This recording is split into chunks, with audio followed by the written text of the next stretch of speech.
Hello, dobar den, mirdita. I'm Charles Garrett, the British Ambassador to Macedonia, and I'm standing in front of the Dramski Theatre, the dramatic theatre, in Skopje, the capital of Macedonia. The theatre is a symbol of a particular bond between the UK and Macedonia, which goes back to 1963 and the earthquake, the terrible earthquake which hit this city, killing over 1,500 people and leaving several thousands more homeless. Britain's response was to build emergency accommodation for those who had been left homeless, and also later in the 60s to build this theatre.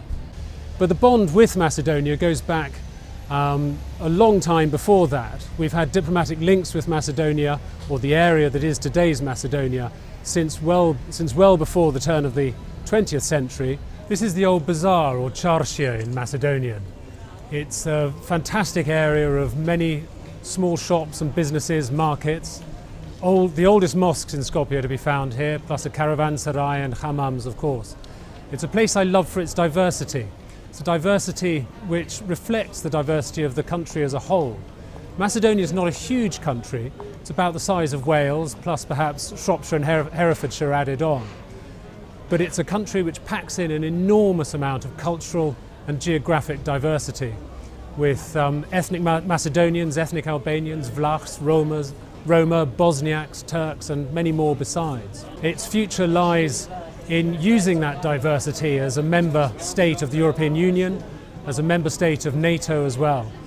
And that really is where most of the embassy's energies are targeted, at helping our Macedonian partners to reform, to carry out the changes they need in order to join those two organisations. Travelling around Europe, I'm very often struck by how many parts of our continent are very little known or very little visited. Macedonia is just one of those places, and it's hard to see why. It's a fascinating and very beautiful country with a lot to offer, both in terms of business. There's a growing number of British businesses that are interested here, investing here, or looking to Macedonia as a market. And for tourists, the mountains are an obvious offer, with fantastic skiing, mountain biking, mountaineering.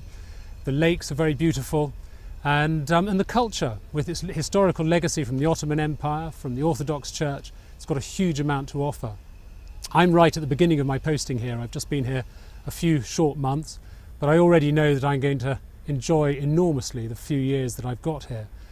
I'd like to thank you for watching this video, and I hope I've been able to give you a glimpse, albeit a very brief glimpse, into Macedonia and the work that we do here.